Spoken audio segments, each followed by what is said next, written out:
Hello guys. तो perfect world enemy series के पिछले एपिसोड पर हमने देखा था गॉड लियू ने ब्लू ईगल के बच्चे को दोबारा जिंदा कर दिया था। साथ ही हमने जंगल पर एक घायल लायन बीस्ट को देखा था। तो देखेंगे आज की एक्सप्लेनेशन में कि उस लायन बीस्ट के साथ क्या होता है। अब एपिसोड 3 की स्टार्टिंग पे ही हम एलेक्स को देखते हैं जो उस बार्ड के साथ खेल रहा था और वो अपने ग्रैंडपा से कहता है क्या हम इसे अपने पास रख सकते हैं, जिस पर उसका ग्रैंडपा मान जाते हैं क्योंकि उसकी माँ अभी शिकार करने के लिए बाहर गई है। अब एलेक्स उस ईगल बर्ड के साथ खेलते खेलते उसके पेट में कुछ चमकता हुआ देखता है, जिस पर उसका ग्रैंडपा उसे बताते हैं हमारे गॉड लियू ने इसे एक नई तरह की सोल बोन दी है जिसकी प्रैक्टिस करके तुम अपने आप को काफ़ी ज़्यादा स्ट्रॉन्ग बना सकते हो। अब एलेक्स ये सब सुनने के बाद कहता है मैं ज़रूर इस टेक्निक को सीखूंगा और अपने आप को काफ़ी स्ट्रॉन्ग बनाऊंगा। अब ये कहकर प्रैक्टिस करने लगता है और वो लगातार 2 सालों तक प्रैक्टिस करता है जहां उसने बर्ड फिनिक्स सोल को पूरी तरह से कंट्रोल करना सीख लिया था और अब वो आसानी से ही बड़े बड़े पत्थरों को तोड़ सकता था। अब ये सब देखकर उसके दोस्त उसकी काफ़ी ज़्यादा तारीफ करते हैं और वहीं खड़ा सेन उसे देखकर काफ़ी हैरान हो रहे होते हैं क्योंकि उस टेक्निक को सीखने के लिए कम से कम 6 सालों का समय लगता था, पर एलेक्स ने सिर्फ 2 सालों के अंदर ही उस टेक्निक को अचीव कर लिया है। अब हम जंगल के अंदर के सीन को देखते हैं जहां वो लायन बीस्ट घायल होकर लेटा हुआ था। फिर हम स्टोन विलेज के लोगों को देखते हैं जो जंगल के अंदर आ रहे थे और उन्हें अपने ट्रैप्स को तोड़ने की खबर भी पता चल गई थी। साथ ही उन्हें ये भी पता था उन ट्रैप्स को लायन बीस्ट ने तोड़े हैं थे और वो जंगल में लायन बीस्ट की ब्लड एसेंस को कलेक्ट करने के लिए आए थे। साथ ही उन्हें यह भी पता था स्टोन विलेज के ट्रैप्स को तोड़ने की वजह से लायन बीस्ट अभी काफ़ी ज़्यादा घायल हो चुका है और उसे मारना पहले के मुकाबले काफ़ी ज़्यादा आसान होगा। अब एलेक्स भी छुपते छुपाते हुए उनके पीछे आ गया था। फिर हम एक बंदे को देखते हैं जो उन सभी के ऊपर नज़र टिकाए हुए रखा था।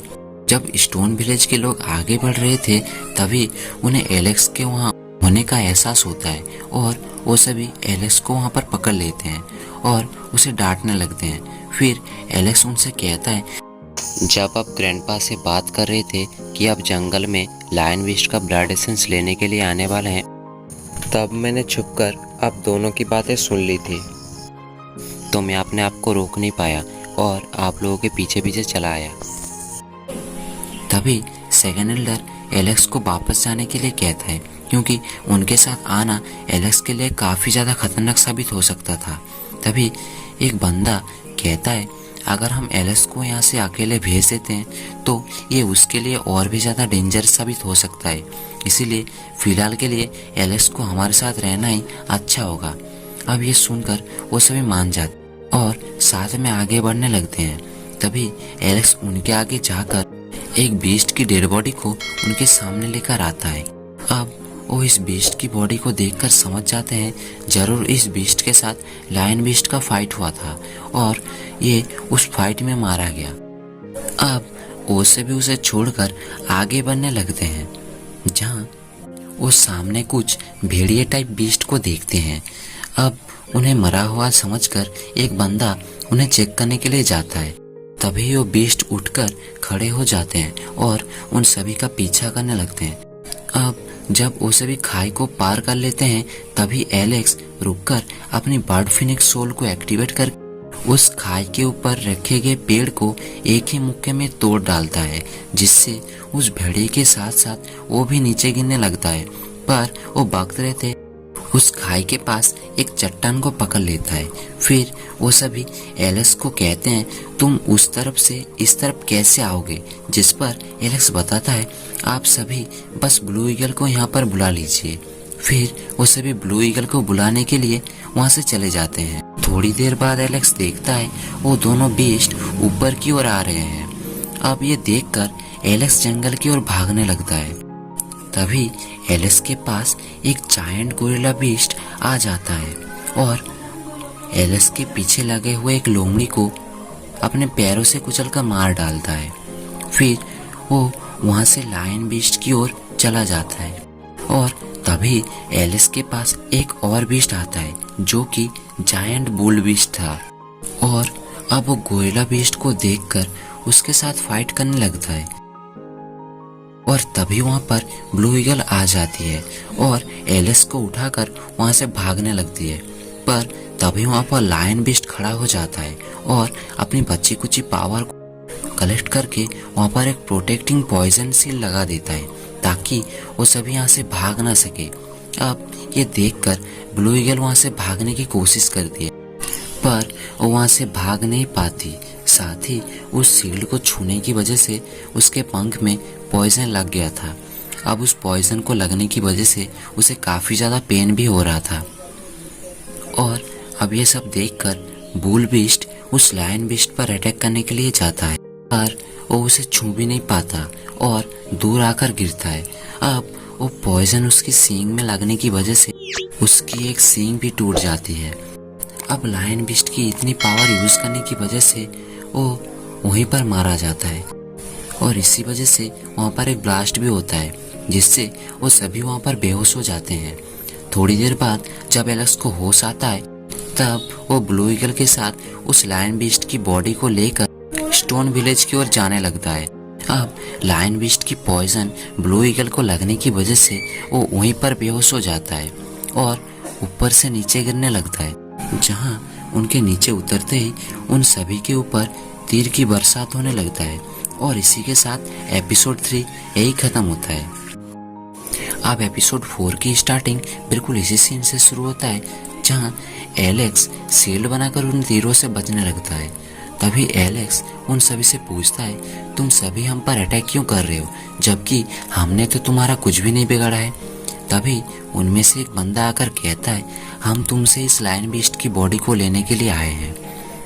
गाइस, ये वही बंदा जो एलेक्स और उनके साथियों का स्टार्टिंग से ही फॉलो कर रहा था और इसका नाम रोमन है और ये काफी ज्यादा बुरा पर्सन है। अब एलेक्स कहता है तो भूल जाओ और ये बॉडी तुम्हें हरगिज मिलने नहीं वाली और अगर तुम्हें ये चाहिए तो ये तुम्हें मुझसे फाइट करके लेनी होगी।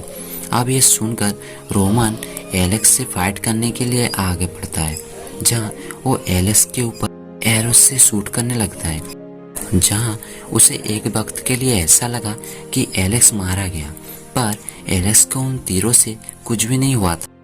फिर एलेक्स अपने पावर से रोमन के ऊपर बड़ी आसानी से भारी पड़ रहा होता है और रोमन जल्द ही एलेक्स से हार जाता है। फिर रोमन एलेक्स से माफी मांगते हुए कहता है, मुझे प्लीज माफ कर दो, मेरे गांव के मुखिया ने लायन बीस्ट की बॉडी को मंगवाया था, बस इसीलिए हम तुम्हारा पीछा कर रहे थे, लेकिन तुम अगर हमें ये देना नहीं चाहते तो हम खाली हाथ ही वापस चले जाएंगे। फिर एलेक्स उसे माफ करके वहां से जाने लगता है। तभी रोमन के साथ साथ उसके साथी भी एलेक्स के ऊपर धोखे से तीर बरसाते हैं, जहां एलेक्स अपनी शील्ड को एक्टिवेट करके बकते रहते बच गया था। अब रोमन एलेक्स को देखकर समझ जाता है एलेक्स को इन मामूली तीरों से मारना नामुमकिन है, इसीलिए रोमन अपनी फास्ट सोल को एक्टिवेट करके जायंट तीर को समन करता है, जो कि देखने में काफी ज्यादा खतरनाक लग रहा था। फिर वो एलेक्स की ओर काफी सारे तीरों को एक साथ छोड़ता है, जिसमें से एक तीर ब्लू ईगल को भी लग गई थी, जिसकी वजह से वो काफी जोर से चिल्ला रहा था। अब उसकी चिल्लाने की आवाज स्टोन विलेज के बाकी मेंबर्स को भी लग गई थी और अब वो उनकी ओर आने लगते हैं। अब ब्लू ईगल को तीर लगने की वजह से एलेक्स काफी गुस्से में आ जाता है, क्योंकि ब्लू ईगल पहले से ही उस लायन बीस्ट की पॉइजन की वजह से घायल था। अब वो रोमन को कुत्ते की तरह पीटने लगता है। फिर एलेक्स अपनी ब्लू फिनिक्स सोल को समन कर रोमन को जान से मार डालता है। अब ये देखकर रोमन के बाकी साथी एलेक्स को मारने के लिए आगे बढ़ रहे होते हैं। तभी स्टोन विलेज के लोग आकर रोमन के साथियों को एक ही झटके में मार डालते हैं। थोड़ी देर बाद वहां पर रोमन के गांव का प्रोटेक्टिंग स्पिरिट आ जाता है और वो काफ़ी ज़्यादा गुस्से में था क्योंकि स्टोन विलेज के लोगों की वजह से उसका डिसाइपल मारा गया।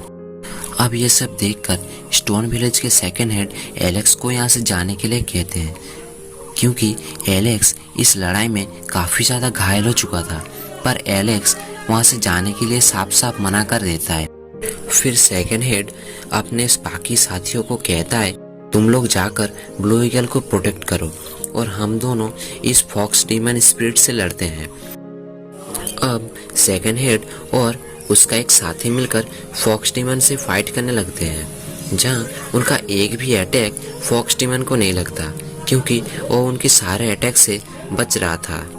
अब फॉक्स डीमन इरिटेट होकर अपने जायंट फॉक्स हैंड सोल को समन करता है और सेकंड हेड पर अटैक कर देता है, पर एलेक्स वक्त रहते अपना शील्ड को एक्टिवेट करके सेकंड हेड को बचा लेता है।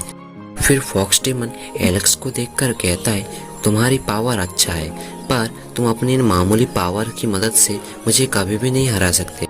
फिर एलेक्स उसकी ये बातें सुनकर गॉडलिव को यहाँ पर आने के लिए उनसे प्रार्थना करने लगता है। तभी गॉडलिव वहाँ पर आकर फॉक्स बीस्ट को बड़े ही आसानी से मार डालते हैं। अब नेक्स्ट सीन में हमें स्टोन विलेज के अंदर दिखाया जाता है, जहाँ सभी गांव वाले मिलकर एलेक्स और उनके साथियों को बचाने के लिए गॉडलिव से थैंक यू कहते हैं। फिर गॉडलिव उन सभी से कहते हैं तुम सभी अभी सावधान रहना क्योंकि आगे एक बड़ी सी मुसीबत तुम्हारे पास आने वाली है। फिर सेन गॉडलिव से पूछते कौन सी नई मुसीबत हमारे पास आने वाली है। अब गॉडलिव उनसे कहते हैं मैं तुम्हें इस बारे में कुछ भी नहीं बता सकता। ये सुनकर एलेक्स उदास होने लगता है।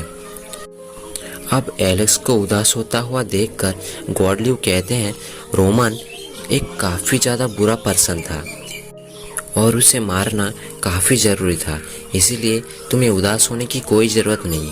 फिर एलेक्स अपने पेरेंट्स के बारे में गॉडलिव से पूछता है कि कब मैं अपने पेरेंट्स से मिलूंगा, पर गॉडलिव कुछ भी नहीं कहते और वहाँ से चले जाते हैं। अब ये देखकर एलेक्स और भी ज़्यादा उदास हो जाता है।